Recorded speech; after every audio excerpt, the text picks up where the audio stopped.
Welcome to the Bullington Capital Report, hosted by Bill Bullington. For the next hour, you'll receive information on current market conditions and trends that could affect your financial future. If you have a question for Bill, you can participate in today's program by calling 216-901-0933. That's 216-901-0933. You can also reach Bill by going to his website, bullingtoncapital.com. So without any additional delay, here's the host of today's program, Bill Bullington. Well, good to be back in the studio. I haven't been back on a Sunday Night Live in quite some time. And a couple reasons I'm here. The first is we are resurrecting the Look Out for the Bull website. Last time I stopped that, we had so many technical difficulties with the website and the web developers that it got to be too much. Well, since then I've hired somebody, and they're going to be working on that. It'll be one of their major daily activities, and it's actually a very nice, very smart person. You'll probably be hearing from her on the show from time to time. Her name is Melissa Arcuri, and she's going to be running that. I'm actually going to be doing the scans and the teaching part of it. We got a ton of things we've been working on that are just I'm just so excited about. First one is getting the site back up. Part of the site is that it's going to be a course. You'll learn what we're talking about here, and this is the Sunday night show is really, apart from my Saturday morning show, the Saturday morning is really more of investment planning and retirement planning. This is going to be specifically individual stocks.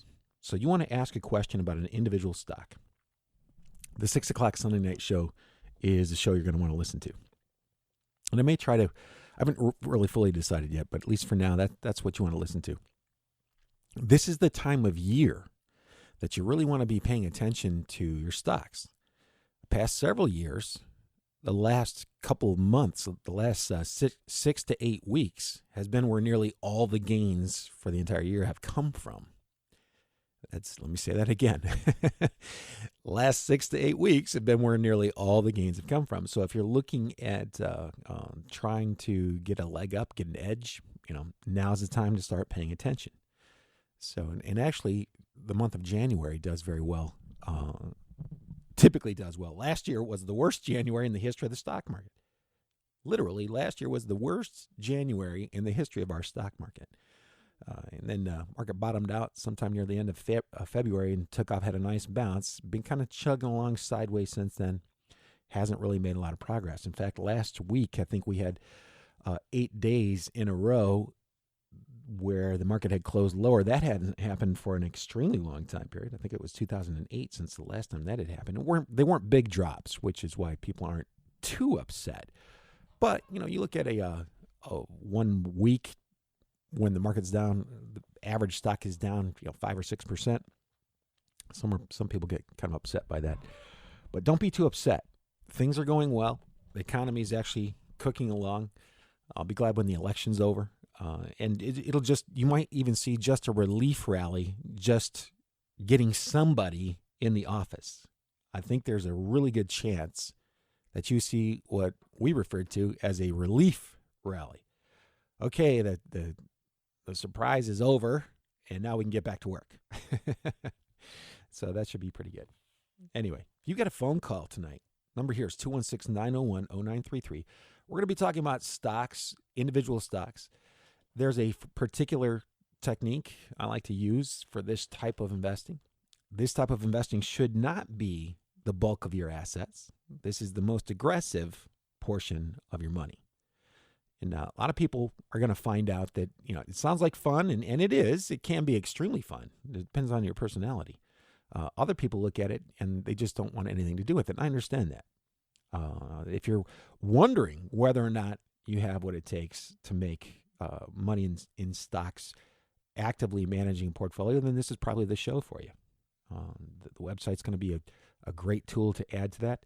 But without further ado, I guess I'll just start to review the kinds of things that we're going to be talking about on tonight's show. The first thing is how the market's changed over the past few years. Markets generally don't change dramatically overnight. It's kind of a slow drifting process where you see things starting to happen and they become slightly more frequent, and then eventually they happen with enough frequency that you can actually take note and you might be able to make some money with it. The thing that's happening today that I see more and that I've seen more and more, and this has just been a slowly evolving process. It's actually been happening over the past 15 or 20 years, is that you see a lot more volatility on a short-term time basis. You also see stocks moving significantly farther over a much shorter time period than you used to see them in the past. Even in the late 90s. Late 90s, stocks did extremely well. From 95 through 2000, it was the best 5-year history in the period, 5-year period in the history of the stock market. I have dyslexia of the tongue today. Yeah. Anyway, it was the best 5-year period in the history of the stock market. And during that time period, you didn't have quite as many computers that were actively managing stock portfolios or hedge funds. And it was a little smoother. It was a little bit easier. If it's ever been easy, it was easier, in that time period. But that doesn't mean that the same types of techniques don't work. They just work a little bit differently. Paying attention to that, I think the opportunities, I know they are. The opportunities are still there. The conditions have not been very conducive for a while, but that's been the same since the early 1900s. The particular style of investing tends to come in and out of favor. You have to watch the market conditions. What are those conditions? I'm going to be talking about them here on the program. We'll be talking about them in the future. In fact, before today's show is over, I'm going to tell you exactly what they are. And you can set this up. In the course through the Lookout for the Bull website, I'm going to show you how I set it up using a tool called TC2000. Relatively inexpensive. It's $30 a month, which is for what it does. That thing is way underpriced. It is way for the amount of information you can get from this thing, and you can customize it. I'm going to show you how I customize my charts, and how I look at them on a daily basis, because I do run a fairly significant portion of a small fund that I run using the same techniques I'm talking about right here. And I think it's one of the biggest reasons, by the way, that I'm actually doing this is that this style of investing has been out of favor now for about 3 years, which happens fairly frequently. You'll go through 3, 4, 5 years sometimes where it's incredibly difficult to make money this way. And then all of a sudden something happens, the economy changes, a new technology comes out, gives the economy a shot in the arm again, it takes back off. And this strategy tends to make so much money that it's very deceiving. People tend to extrapolate that out into the future like it's never going to change again, and then it does. So if you don't lose money in an environment like the one we've been in the past 2 years, that's when it's gotten really hard. Past 2 years have been incredibly difficult for this. If you haven't lost much money, then you've done well. You have done well. If you've made a little bit of money, great. The chances of you making a lot of money in that environment, pretty remote. Okay, but those things are starting to change. The stocks that are making the big moves now are companies that have valuations that are relatively low. They're starting to pick up in their orders, so the business is starting to improve. The economy is starting to improve. Once you get a president in office and people know what to expect, there's an awful lot of money that's been sitting on the sidelines. I think it works its way back into the market, and we're going to see a lot more of the stocks coming up on these screens with the same sort of characteristics. And one of the really interesting things is, technology over the past couple of years has not done that well. Actually, it's done very poorly. And I think if you look, just look at the QQQ. Those are the biggest ones. It's below where it was in November 2015 right now. And if I go back a little further, I'm going to pull up my trusty chart here. You go back to, let me see, I'm going to just pull a 3-day chart up. Yeah. So if you go back, it looks like you're slightly ahead of where it was. And by the way, the bigger companies have fared better than the smaller ones. QQQ is the 100 biggest. Those things have done significantly better than the smaller ones did. So, and when you look at it over this is going back to 2014 now, in the total is only up about 7%. That's going back 2 years, that's like 3.5% a year. That is not a big move. And the volatility involved was extremely significant. Most of your gains, by the way, came in over the last 15 months. So again, the environment's not been very friendly. It's not been very conducive, and it is super cyclical. And I think we're coming around the other side. So that's one of the reasons I'm here in the studio tonight. I'm getting kind of excited about this. I like what I'm seeing. I think that there's a really good chance that you can make some money, and it's not that difficult. That's the funny part. The late 90s, heck, I was even thinking it. I mean, it was so easy for so long. Anybody with a half-decent trend-following strategy made an enormous amount of money. Okay? As long as you cut your losses, rode your winners, you did fine. Okay. Then you come through 2000 through 2003. That was rough. That was incredibly rough. 2003 was a great year. 2004 was okay. 2005, 6, and 7. Again, you would not have made a lot of money doing this. 3 years in a row. And then the big correction comes along. So you're looking at 2008 and 2009. So if you look from 2004 up through 2000, that was a 5-year period where you would have not made a lot of money doing this. 5 years, folks. That's a long time. You got a brief run in 2009, one in 2010. 2010 was really a good year for this type of strategy. And you would have made back everything you lost and then some had you been doing something like this from a normal portfolio perspective. So anyway, I think I'm just talking in circles here. But anyway, I'm going to get right to what are the changes? Okay, so the moves that used to take a couple years are now happening in a few months. So I look at one of the scans that I'm running. I run it on a daily basis, look at it every day. And since May, the first stock that comes up on the scan for Friday is up 67% since May. Okay, a move like that used to take much longer. 67% in a relatively short time period. And this is not even one of the better performers. It's just one that's gone up a lot over the past 30 days. But so you're looking at a 60% move. Now, what really excites me about this is the stock is still exhibiting characteristics of being under accumulation. That's a big key. What do I mean by under accumulation? I mean, funds are buying it. How do I know that? Well, because on Friday, it traded at 125% of its average daily volume, was up over 3%, and it closed in the top 25% of that day's range. That's not the action of a stock that's being sold. That's a stock that's being bought. And the idea here is that you want to go to those stocks that are being bought right now. You want to go to those stocks that are going up right now. And this is one of the ways you identify it. I call it a large range day. It's got a range that's larger than normal, where the volume has increased. It closes in the upper 25% of that day's range, or upper half is fine too. So it's closing strong and has already been outperforming the vast majority of stocks. So this thing's been outperforming. It's outperformed the top 80% over the past 30 days. That's one of the scans. It looks at 30 days back. It's one of the top performers. And people are still flooding into this stock. So that's a good sign. Are they going to stay? I have no idea. You've got literally a couple million fund managers now. A couple million fund managers. Any one of which could put this stock up or down in a day.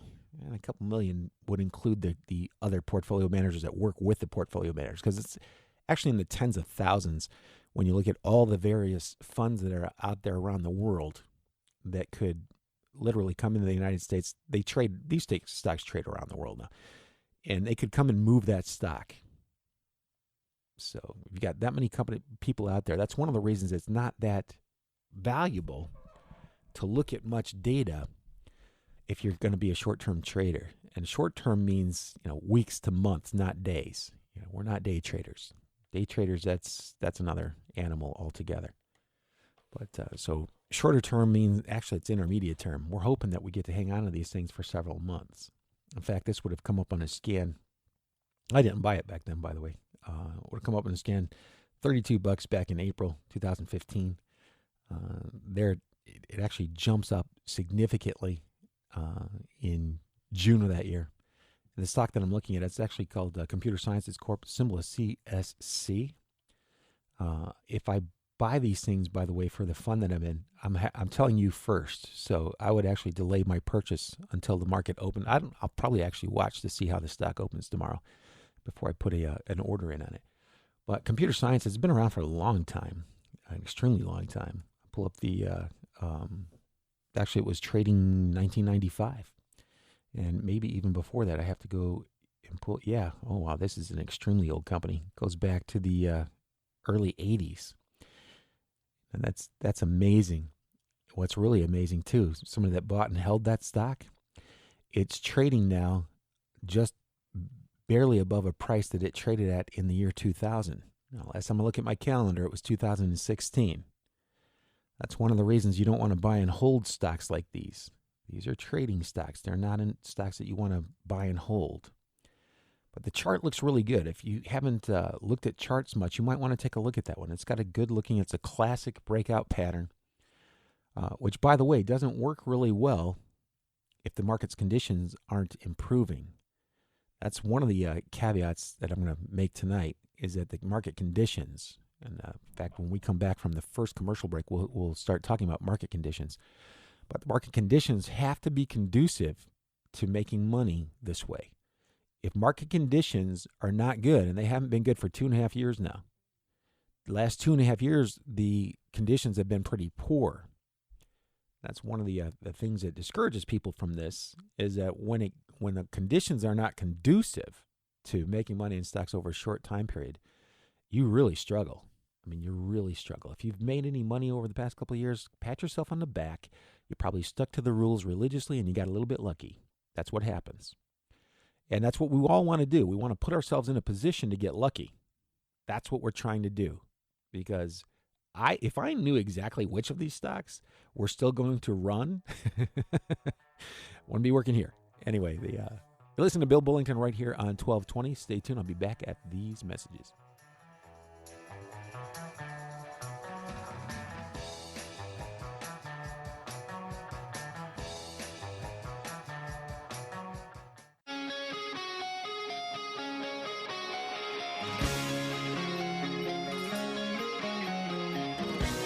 And we're back. Hey, if you'd like to call 216-901-0933, you got a stock you'd like me to look at, I'll pull it up on a chart. With this type of investing, incidentally, what's really nice about it is you don't have to really know a lot about the companies that you're investing in. And I know that's heresy for people who are fundamental investors. Get used to it. What you're really doing is you're gauging the current perception of the company. That's what you're doing. And since you don't know when the perception is going to shift, that's why we use stop losses and we use position sizing methods to be able to keep our risk as low as humanly possible, but without wiping out the opportunity to make money. That probably sounds like gibberish to an awful lot of you, but and we'll get around to all these things. I've got this really cool technology we're building in the office right now. We saw it online. It's called a Lightboard. Lightboard allows you to talk and to draw at the same time. But instead of a whiteboard where your back is to the camera, the Lightboard, the camera, it's a piece of glass and the camera's on the other side. You're writing in a neon marker, and LED lights cause it to kind of pop out or glow. So you can see it very clearly. And with the camera technology, all you do is flip the camera in post-production, so that you can read the writing that I'm looking at. It looks like you're looking at it from my viewpoint, which I think is really cool and should really help, because a lot of this stuff is extremely visual. It's not going to do you any good to look at spreadsheets with this. Once you've done it for a few times, you're going to go, oh yeah, now I get it. Okay? Just like I did. And if you don't, reading it in a book and looking at charts that somebody puts, that is incredibly difficult to do. That was the method that I had to use. And that is incredibly time consuming. This is so much faster. And by the way, what'll happen with a lot of you is you'll get it, you'll see it, you go, yeah. Wow, I wish I had the time for that. But that's okay. That's okay. That's why we're putting up a website, because I'm actually going to run the screens every day and post the stocks that made the screens up on the website as a blog post. So it'll be just like a daily update. Here we go. Then from those lists, literally, your guess is as good as mine. It is absolutely, when I've narrowed down, like the first screen I come up with, there are 40 stocks on it. Okay. I've got 3 screens, and what I do, they're very similar. They just have different time periods. One of them is 1 month, the other is 3 months, the other is 6 months. I take them and I combine them together, and then I put them in a total list. So on the 28th, the one that I ran, there are only 23. So out of 3,000 stocks that institutions might be interested in, that's an important aspect, by the way, that I'll get into on a future show. But 3,000 stocks that institutions might be interested in, you only had to look at 23. And your guess is every bit as good as mine as to which ones are going to keep going. It is. That's every bit as good as mine at that point. We've narrowed down the list as much as we can. And from here on in, it's going to be who manages their risk the best. Those are going to be the better performers. The people that manage their risk the best, not the people that pick the right stocks. I hate to tell you that. I don't hate to tell you that. I'm glad to tell you that, because it means that you don't have to have a tremendous amount of skill reading spreadsheets, financial statements. What you really need to be able to do is to follow instructions to manage the risk. And the instructions, by the way, I'll give you some leeway in there. Things that you can do if you want to. There are certain elements that can be left up to your judgment. Some of them cannot. Some of them are just not breakable rules, and they're not my rules. They're just the rules of managing money. In fact, I didn't invent them. I saw them. Somebody else explained them to me. I tested the theories. They worked out exactly like they were presented to me, and now I'm presenting them to you. So I think it's it's exciting. It's really exciting. Challenges. Yep, stocks are moving a lot farther over much shorter time periods. That's both a challenge and an opportunity. Challenge and an opportunity. So I think that somebody that really focuses on this is going to be able to do pretty well. Should be able to do exceptionally well when we get a big bull market. In fact, one of the dangers of this is that you get a really strong market and convinces everybody that it's just going to keep going this way forever. And so they stop following the rules exactly, because you can get away with breaking the rules. When the market's really strong, the market will bail you out. Eventually that's going to change. Market's not going to bail you out anymore. In fact, it's going to punish you for not following the rules. And the people that are following the rules, they're still losing money, but just not as much, and not enough to put them out of the game. That's that's key. Anyway, I said we would look at the market conditions to kind of tell you whether or not you should whether or not you should be trading aggressively. Okay, you can trade in any environment. Some stocks will go up even though most stocks are going down. However, when the vast majority of stocks are trending higher, it is a lot easier to make money. Now, how would you know that? How would you know whether or not the vast majority of stocks are trading higher? Well, one thing you could do is you could write a scan, pick out those 3,000 companies. The Russell 3000, by the way, that's how Russell came up with that. It's basically the top 3,000 companies by size. When you get below the top 3,000, those companies are so small that it's very difficult for an institution to buy the shares in those companies because they're so small. The SEC has all kinds of rules they have to follow to do that. They'll be tipping their hand and showing what they're doing, which they're not really fond of doing, because people that are watching the big investors who are buying shares in the company, they'll jump in and drive the price up on the company they're trying to buy. Okay, so there's a certain size you want to pay attention to. And I've got it set. I have it set at 200 million, by the way. So 200 million market value, which is actually slightly below where the SEC says you have to file papers if you start to accumulate and you're publicly, you manage public funds. So I'm going a little bit below that level. And there are roughly 3,000 of those companies. Out of those 3,000 companies that are buyable or easily buyable, I guess I should say, you want to figure out how many of them are in a short-term uptrend. And then you want to compare that to those that are in a short-term downtrend. Pretty simple. How many are trending higher versus how many are trending lower? Now, my definition of a short-term uptrend is that its 10-day moving average is above its 50-day moving average. If you don't know what that means, don't worry about it. Not a big deal. All it means is that right now, those stocks are in a short-term trend and the trend is higher. That's all you got to remember. Now, I'm going to compare that to the number of stocks where that 10-day moving average is below the 50-day moving average, which means the short-term trend is down. So I'm going to compare the number of stocks where the short-term trend is higher versus the number of stocks where the short-term trend is lower in a universe that can be invested in by mutual funds or other institutions. And when I do that, what I want to do is compare to see how many stocks are trending higher. If I run that little test, on Friday, 883 are in a short-term uptrend.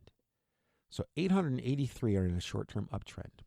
Is that good, bad, or indifferent? Well, it's not that good because you got 3,000 stocks and only 800 of them are in a short-term uptrend. When I compare that to those stocks that are below or in a downtrend, they're actually 1,600. They're 2,091. 2,091. So out of that group of stocks, 2 out of 3 stocks are headed down. Is that positive? Heck no. It's also what you'd expect when the market's down 4 or 5% in a month. That's exactly what you'd expect.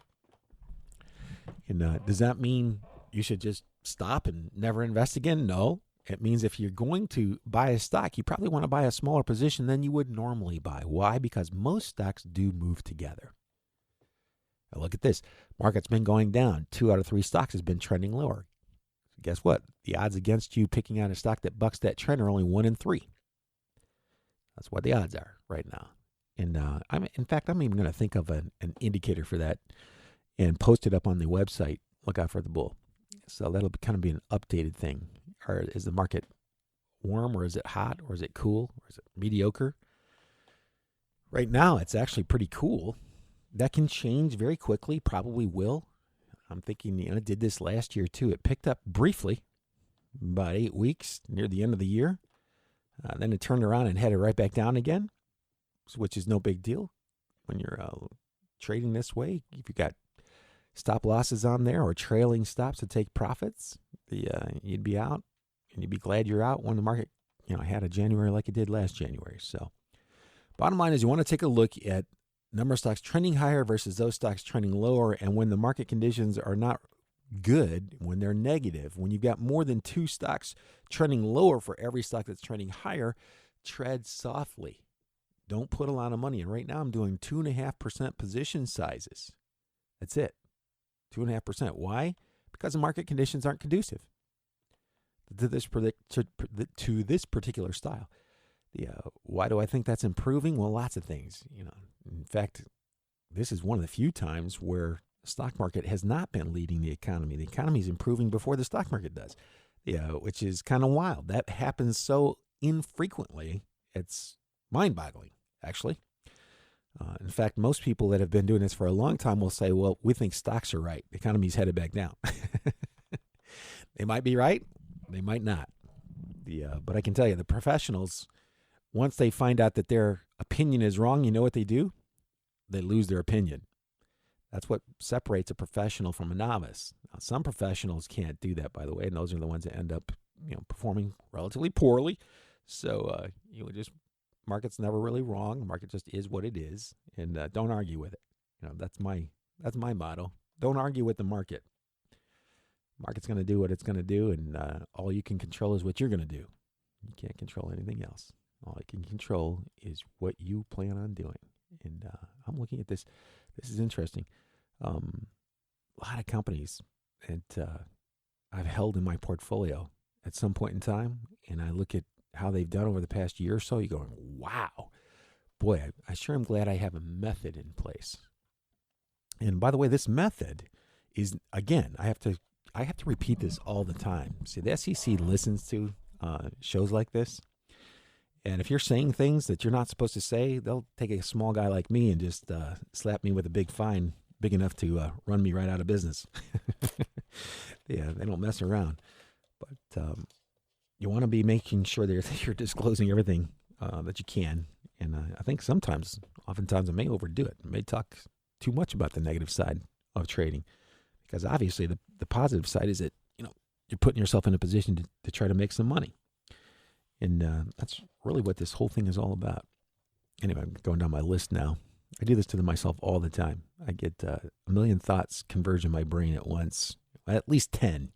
And one of them typically comes out, and I almost never finish it before another 10 thoughts come into my mind. Anyway, so why were we thinking that? Let's review the basics. Limiting exposure. That's kind of a key with this type of investing. This is a hobby. This should be a hobby. You should not be doing this with all of your money. You might have gotten away with that at some point in time. This is not the time. Computers are running amok, and you see these huge volatility days where stock's up a lot or down a lot, or the entire index is up or down a lot. Or you look at the exchange traded funds and you see that the total daily range on an index is 15%. That didn't happen before. That's what's different about this market. You see these big wild swings. It makes it a little riskier. We do have methods of handling that. And, all this stuff will be taught here. We're going to be talking about it at my seminars. My next seminar, we're actually talking about, and it's another answer to the current problem of building your own little mini funds.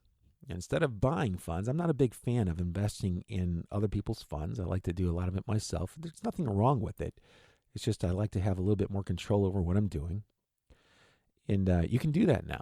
There's technology out there. There's a firm out there there's several firms that will allow you to buy an entire basket of securities at once.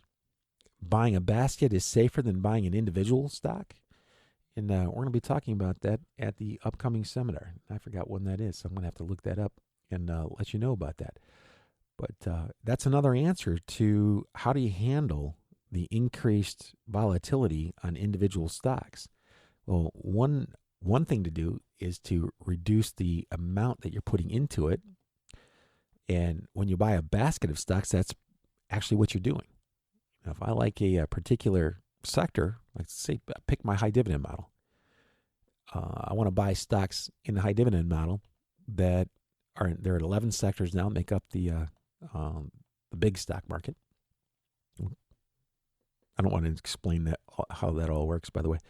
So, but I'm just going to tell you 11 sectors. I'm going to take the top 4 stocks in each one of those sectors. So I've got 4 stocks in one particular sector. I've got 11 sectors. That's an extremely high level of diversification, especially for an individual investor. You can do that now, and you do not need millions of dollars for that. You can do that with as little as $5,000. In fact, I think you can do it with as little as $1,000. I'm not sure you'd want to do that because they charge $300 a year for this particular service. And that would be a little, it's not that high, but it's high. $10,000, no sweat. You could take that $10,000 and split it into multiple smaller portfolios where you've got a couple $1,000 in each one of them, or even as little as $1,000. And you could hold a 44 stock portfolio with $1,000. How cool is that? Yeah, that is something you could not do 15 years ago. In fact, most firms, you still can't do that. There's only a couple of them out there that have the technology available to do that. And it's about reducing the risk through diversification. And you've all heard that. One of my problems with the level of diversification you get with most funds is you'd be better off just buying an index fund that holds all 3,000. You'd literally do better. It would put you in the top 25% of professionals and put you in the top 5% of individual investors if that's what you did. You just buy the total market index and be done with it and go back to your life. Now, the reason that I don't do that is I'd like to do a little bit better than that. I'd like to try to do a little bit better than that. I think you can. I think it's possible. It's not probable. The odds are against you. Like I just said, less than 5% of individual investors manage to keep up with a market cap weighted index. And that means 1 in 20 is actually doing that over a long time period. And if you actually look at how they're doing it, it's not like you'd expect. And that's a different story. All those topics we talk about at 11 o'clock in the morning on 1420, the sister station. Now I hear the music. I have to take a real quick commercial break. You listen to Bill Bullington right here on 1220. I'll be back after these messages.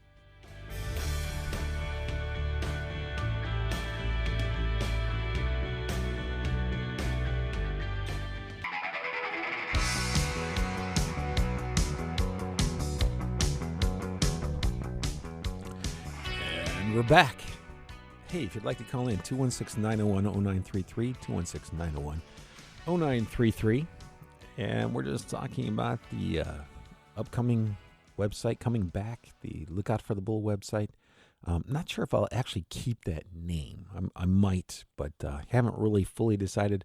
But anyway, it's really talking about what I like to do with a portion of my money. It's the smallest, most aggressive portion of my money. The done correctly, I think you can do very well with this. It's a hobby, and most hobbies cost you money. This hobby has the opportunity to make you money, which is makes it really different than most hobbies. Most hobbies are not very profitable, but a lot of businesses are not very profitable. Never mind the hobby. But so anyway, you do this carefully.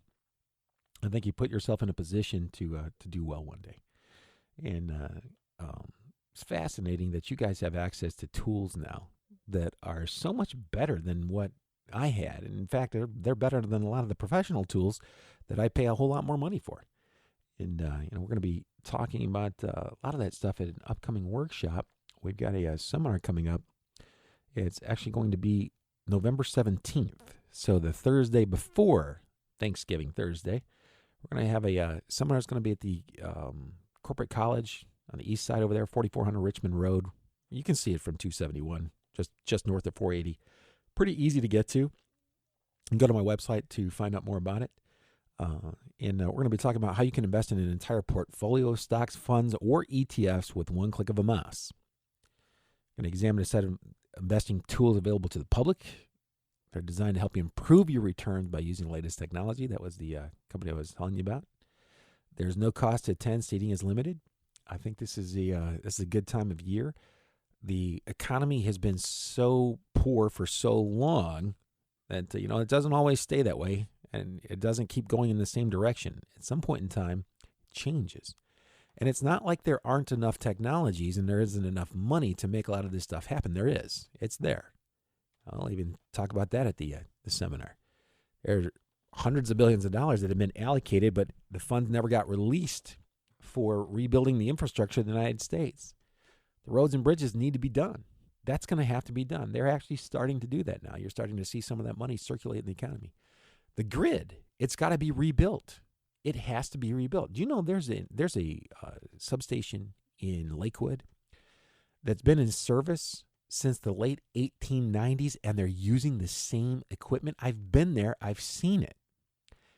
Don't tell me that's not outdated or can't be improved upon.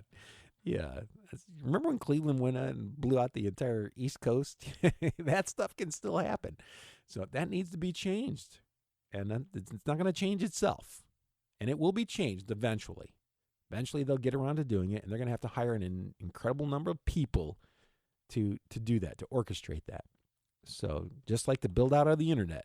In fact, the little town I live in is Fairlawn. They're putting in 100 gigabit internet 100 gigabit for everybody. 100 up, 100 down. They're putting the, and it's cost them a little bit more money because one day while they were drilling or digging, they had a gas line. We all had to evacuate. That was an extra little expense that nobody had thought about. We literally had to I had to walk. They wouldn't let us start our cars. They were afraid that the explosion. Boy, does that make you feel comfortable? But anyway, that stuff is coming, and you pay a one-time fee, and then it's free. I think it's only $250 to be one of the first people to get your service. Eventually, it'll go to the whole city, and you get the super Wi-Fi in addition to the fiber to your house. And it's all, latest optic fiber running at the highest speeds. You know what this stuff is all doing? instead of me having to drive into the radio station, I'll be able to do this from my home. No sweat. We'll never see each other. The people at the radio stations, we're never going to see each other.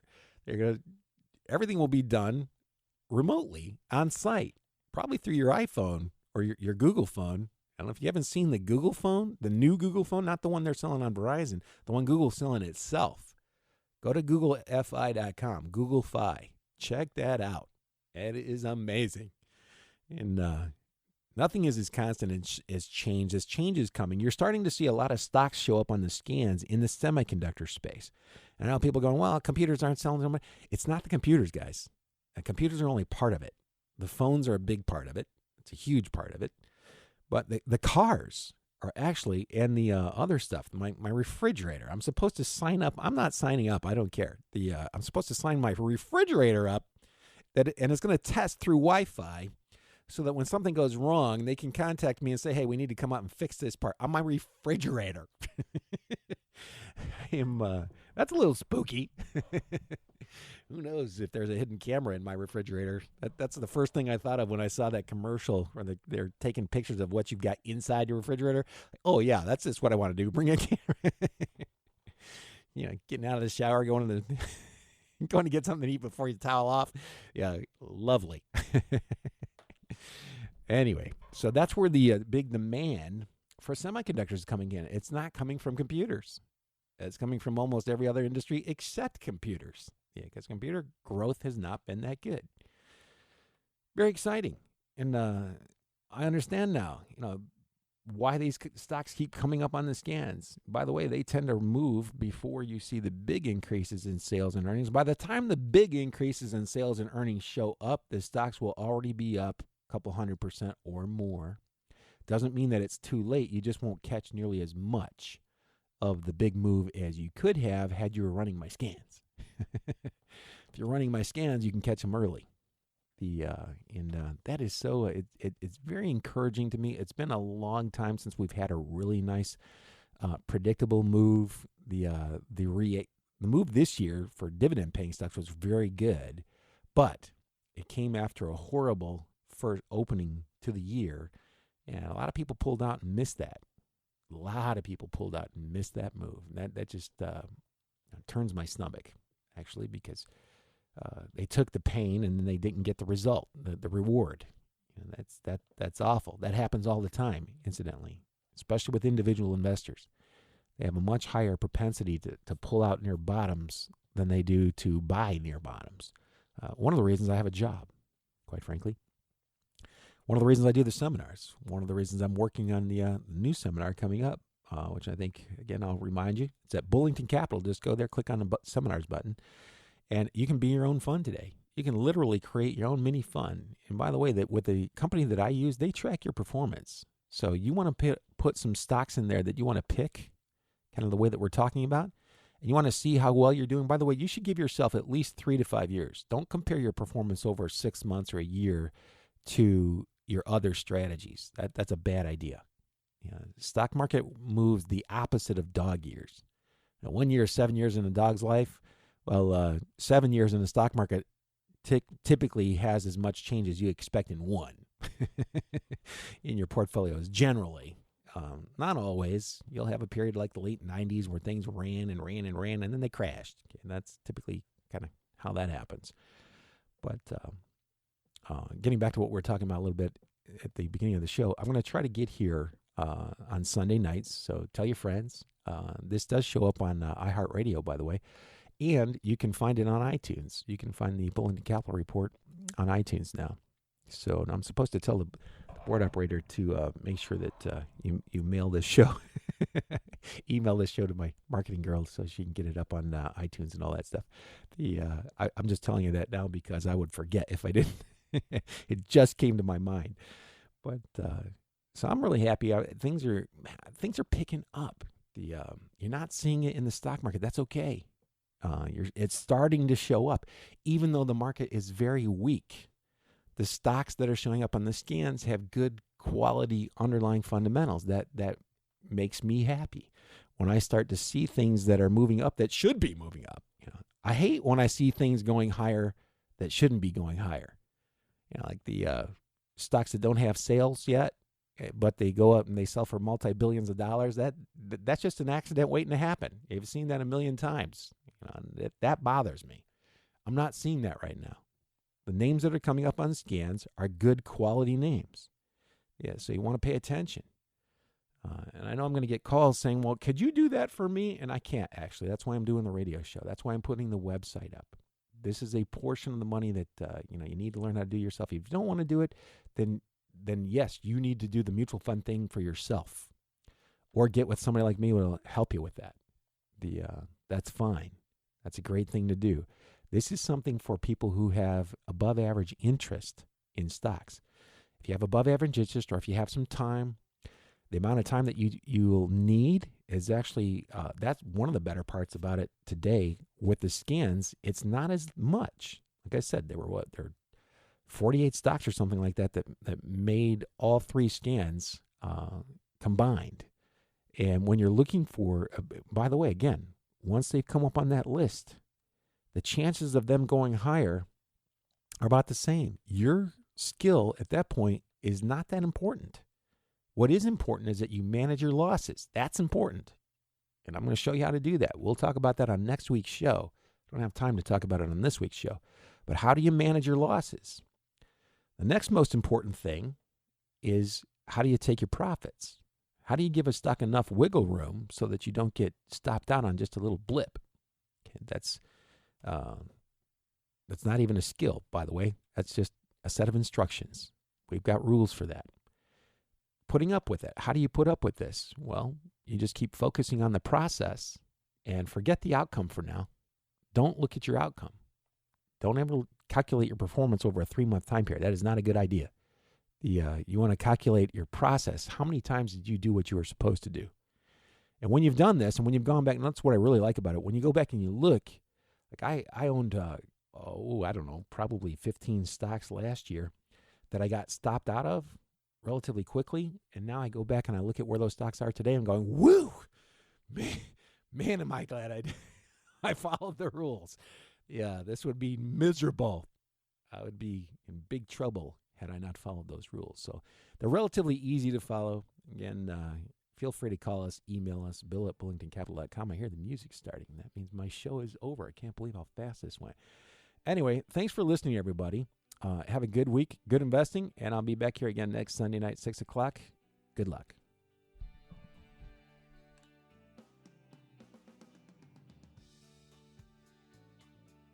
You just caught another episode of the Bullington Capital Report, broadcasting every Sunday evening at 6 p.m. on AM 1220, The Word.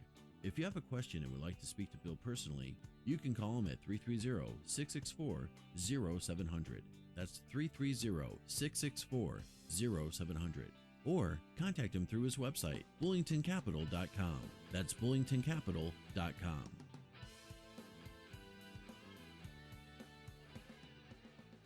Past performance may not be indicative of future results. Therefore, no current or prospective client should assume that the future performance of any specific investment strategy, including the investments and/or investment strategies recommended and/or purchased by advisor, or product made reference to directly or indirectly, will be profitable. Different types of investment involve varying degrees of risk, and there can be no assurance that any specific investment will either be suitable or profitable for a client's investment portfolio. No client or prospective client should assume that any information presented serves as the receipt of or substitute for personalized investment advice from the advisor or any other investment professional. The preceding program has been paid for by Bullington Capital Management, LLC. The preceding program's views, claims, or representations may not reflect those of AM 1220 The Word or Salem Media Group.